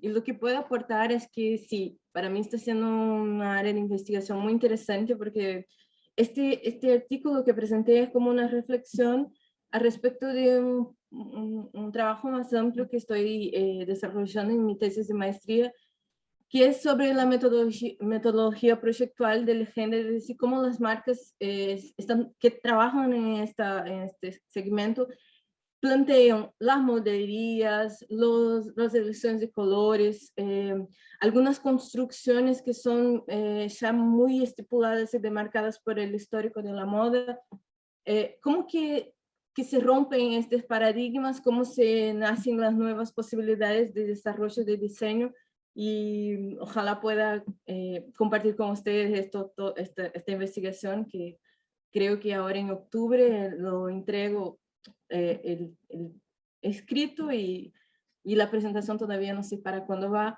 pero es un trabajo muy importante para mí, desde mi observación de entendimiento en cuanto diseñadora de la función de la ropa en cuanto agente de democratización de las identidades de género. Y creo que es nuestro papel trabajar y elaborar no digo un método de trabajo, sino que poder puntuar diferencias, poder enriquecer más el desarrollo de productos de moda, por ejemplo.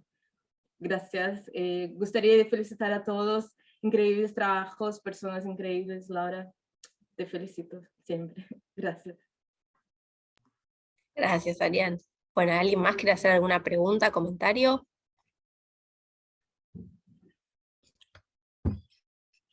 Yo solo, si puedo, otra vez muchas gracias, Laura, por organizar, y yo solo quería hacer comentario al trabajo de María Camila, que me parecía increíble tu lectura de Primo Levi, y sí, y también esa conexión, ¿no? Las historias que trajiste desde Argentina y lo que él está describiendo sobre su experiencia durante el Holocausto en el campo. Y sí, me parece que como yo leí, hay muchos trabajos de historiadores, no muchos, pero hay bastantes trabajos que están hablando como sobre el papel del diseño durante el Holocausto, y también en la resistencia de los judíos dentro de los campos, y también obviamente en la opresión. Entonces me parece muy interesante llevarlo desde la indumentaria. Muchas gracias me emocionó, como me tocó mucho, interpeló mucho tu trabajo y quiero leerlo.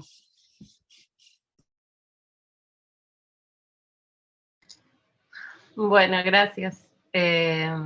Sí, una aclaración que no hice hablando de indumentaria es que yo soy socióloga, entonces como que mi mirada también está atravesada por esa disciplina y sí, bueno, personalmente a mí también me emociona bastante el tema y el abordaje es una relación muy íntima que tengo con el trabajo. Así que bueno, gracias.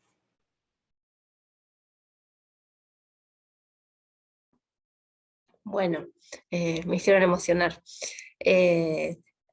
Nada, les agradezco, no sé si alguien quiere hacer algún comentario más, creo que más o menos todos tuvieron alguna, todos y todas alguna devolución. Les agradezco mucho que aceptaron la invitación y bueno, esperamos ahora tenerlos escritos porque creo que, como les decía, va a ser un cuaderno ahí como muy potente. Así que nada, eso, agradecer también a la universidad, al decano Oscar Echeverría siempre por a gestionar estos espacios y por la generosidad. Así que, bueno, seguimos en contacto y nos vemos en otros espacios, bueno, la mayoría nos vemos prontamente. Así que eso, mucho agradecer.